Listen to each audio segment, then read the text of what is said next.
Hey everyone, Miss GoElectric here. Now, a lot of the bikes that are sold in America today are already electric, but there are still some people out there that just want to get on a bike and have a lot of fun. The easier, the better. A recent technological solution to make it easier is automatic shifting, but that is a technology that you find in more expensive bikes, maybe around the $3,000 to $5,000 price point. But Blix is introducing this technology in a bike that's under $2,000 here in the Soul X. So today I'm going to be going over the features and specifications, and then I'm going to take it out on the trail to see how it performs, and finally I'll give you my conclusion about this bike.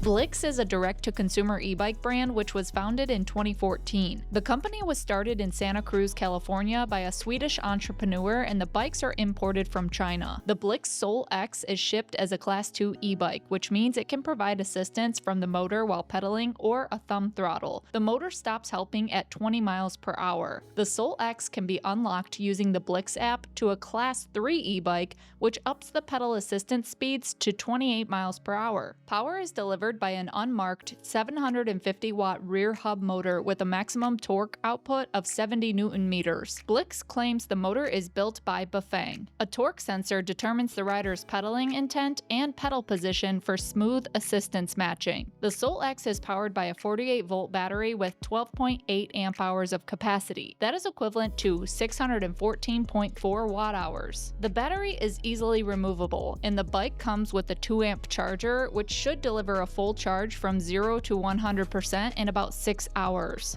Blix advertises a maximum range of 70 miles. The aluminum step-through frame is available in 4 colors, called Slate Gray, New Cream, Sky Blue, and Seafoam like I have here. There is one frame size which Blix says can accommodate riders between 5 foot 1 inches and 6 foot 2 inches. The Soul X weighs 62 pounds and can support a total maximum payload capacity of 400 pounds with a max rider weight of 318 pounds. The rear cargo rack can support up to 60 pounds and the optional front rack can support 22 pounds. This model includes unbranded hydraulic disc brakes with 180mm rotors. The star of the show on this bike is the off-brand automatic electronic 8-speed shifter and micro shift derailleur. The steel front fork is rigid and the puncture-resistant tires are 26 inches in diameter by 2.4 inches wide. The adjustable stem,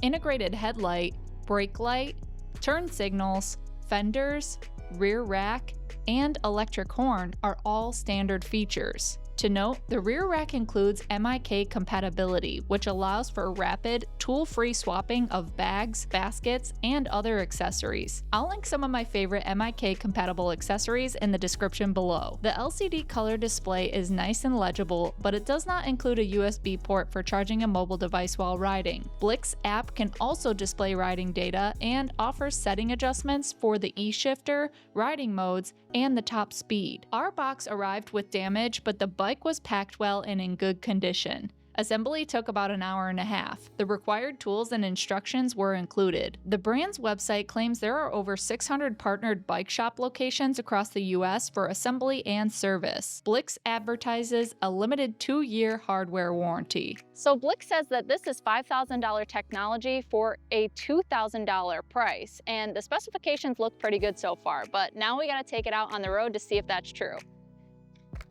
Now this here is my new Lumos helmet, and I love that it has this new design, but it also is packed with a ton of really cool features. This Lumos Nyxel Smart Helmet meets or exceeds high-speed e-bike safety ratings, and the optional multi-directional impact protection system, or MIPS versions, add extra protection against concussions and brain trauma. The helmet is Lumos' lightest helmet yet and has great ventilation, along with an opening through the back specifically for riders like me who want to wear a ponytail comfortably.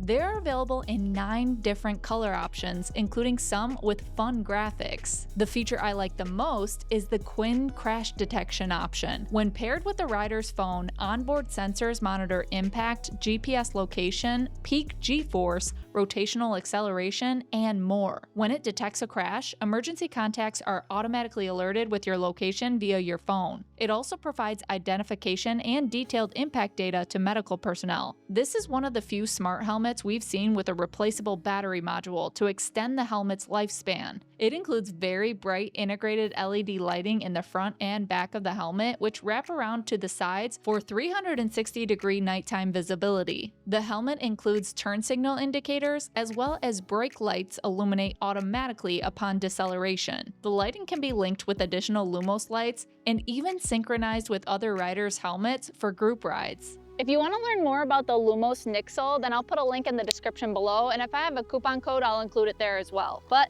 let's get to riding. All right, I'm going to start off the ride by pedaling without any assistance. Now, I'm in the second gear, and even if you're not using the auto shifter, you can shift gears manually by pressing on these buttons up and down. But this bike is about 62 pounds, so this is, if you're on a flat surface, you might get a little bit tired of pedaling this for an extended period of time if you run out of battery. But, you know, 62 pounds is close to the average weight in this competitive class. Maybe there are some that are a little bit lighter, but considering everything you get here, I'd say that's pretty average. Now let's move on into the different pedal assistance modes. And in order to do that, there is the same button that's the power button is the M button, which changes the modes. Now the first mode it kicks into automatically is an auto mode, and I'm gonna get into that here in a second. But I'm gonna start off in eco and just kind of see how this power comes through. It's very smooth. It's a torque sensor, so it's very undetectable as far as the power that it's giving to you, especially when you're in the lowest mode here. But this mild power, if I push on the pedal a little bit harder, that torque sensor gives me a little bit more power, but I would say more of the work is done by the rider than the motor in this case, and you can adjust your preferences based on those modes. And you can change the mode if you want the motor to help you out a little bit more. So I'm gonna do that. I do like on the screen here, it's a really nice visual. It gives you good information, and it changes colors when you go into the different modes, which I really like to see. And it gives you a projection on what your range is in that particular mode. So it says 89. Now Blix says that this is going to get you up to 70 miles of range, but of course that really depends on the rider, the kind of terrain you're riding on, and what pedal assist mode you're in. I'm gonna bump it up actually into the touring mode. This is designed to be like a 50-50 split between the rider and the bike itself. Shifter is quite responsive in the manual mode, so I'm pretty happy about that. But as you can see on the screen now, it says that I have 64 miles of range. But it is helping me a little bit more. This power delivery is very smooth. I really feel like it's adequate for this style of bike. It's a 750 watt motor, and so far it feels pretty well balanced with the power. I'm gonna go into turbo mode. Drops my range down to 49 miles. I can feel a little bit more power as I'm pushing down on the pedal harder. I'm in the 5th gear, but really where you're gonna get those quicker speeds, it seems, is in the higher gears. But it doesn't feel like too much extra power from the tour mode. If you're in auto mode and you want to engage the auto shifting, you need to ensure that that auto shifting is on. You can either enable the auto shifting mode in the app, or you can do it by just holding down that plus sign on the shifter. So now I'm in that auto shifting mode. They say that I need to get up into 3.4 miles per hour for it to be able to shift out. And I just heard that little beep noise. You can actually turn that on and off if you don't want the bike to make those audible noises indicating that you're shifting out. Once it beeps, it lets you know that that's when it's shifting. And I went up a little bit of a vertical there, so it does take some time.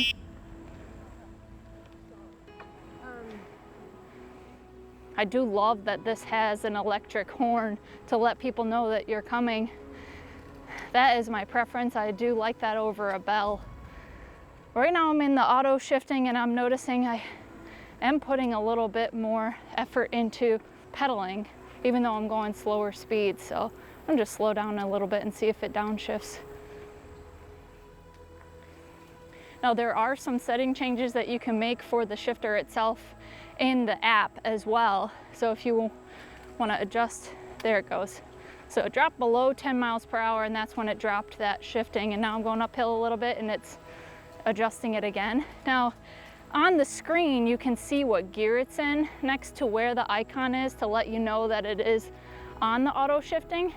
So right now it just dropped it again and it's in the 4th gear. But this just makes it really easy if you want to just get on a bike.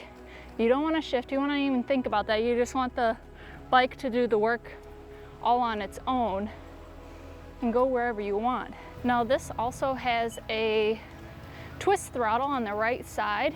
I typically prefer a thumb throttle because I just feel like it doesn't tire out my hand as much. But in some cases, if you have cruise control, you know, a twist throttle isn't bad. Now that is one thing that I wish this bike had, being this style of cruiser, and maybe you're gonna use it to commute and things like that. I do wish it had cruise control, but the great thing about this bike too is that it has over-the-air updates. And so when I got this bike, I had a firmware update immediately and it updated the display and it updated the controller. And so that type of technology allows you to potentially even get new features in the future or adjustments to where you can incorporate a cruise control. One great thing that this has, not only the electric horn, but also the turn signals, just shows intent. It's really great, a good safety feature. Now, so far from what I'm noticing, this auto shifting, I am pushing a little harder, so I will have to make some adjustments in the settings there to accommodate it. But the great thing about it is that even if the auto shifting isn't doing exactly what you want, you can always press down on those buttons to engage it yourself. Now, what I'm noticing here though is that it turned off the auto shifter when I did that. So you have to hold down that press plus button again while you're riding if you want to engage it once again. Now the riding position is super comfortable on this, and I love that it has a super low step through, and it's a built-in handle here which lets you move it around a lot easier. If you're lifting it up into a car or on a bike rack, it makes it much easier. And another thing I like about the comfort here is the adjustable stem. So with this great handlebar shape that comes back, you can pull that adjustable stem closer towards you as well to get you in a more comfortable riding position so you don't have as far of a reach. And this saddle is incredible. It is super comfortable. This is probably one of my favorite saddles that I've experienced. It is super wide. It has a super thick cushion. I would definitely recommend keeping this on paved paths like this, maybe some packed gravel, but it is providing great stability so far, and that provides a little bit of comfort, even though this doesn't have a front suspension fork. Now I'm going to stop here, and what I'm going to do is actually put this in turbo mode. And of course you can use the throttle at any time, but I do want to do a quick throttle test and see how this is going to perform. So even though this ships as a class 2 bike, you can unlock it to class 3, which will enable 28 mile per hour top speed when pedaling. But the throttle should still top out at just 20 miles per hour, but let's give this a try. So that's interesting, the screen says EV, so it's indicating that it is in a mode that It's gonna give you just a more moped experience. This gets up to speed a lot quicker than I thought it was gonna get up to. I'm going up a pretty steep hill right now in turbo mode, and it's handling the hills pretty well. It says 70 Newton meters of torque.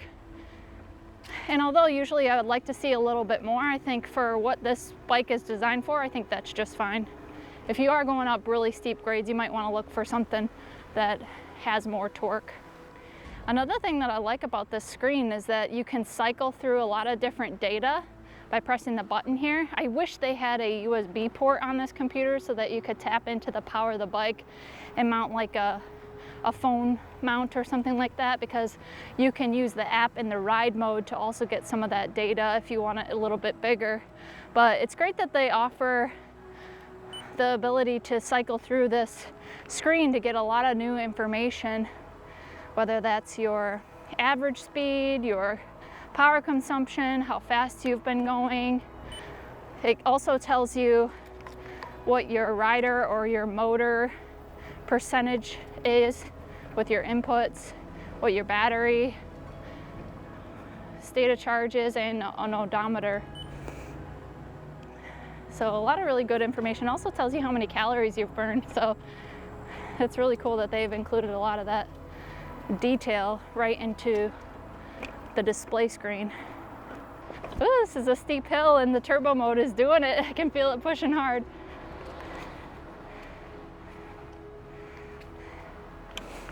All right, well, let's head back and I'll share my final thoughts on the Blix Soul X.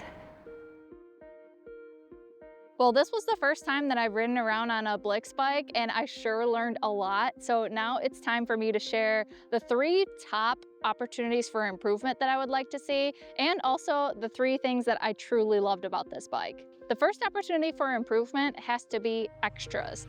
Now, there are competitive bikes from other brands that are in this same category and also have around the same price point of $18.99.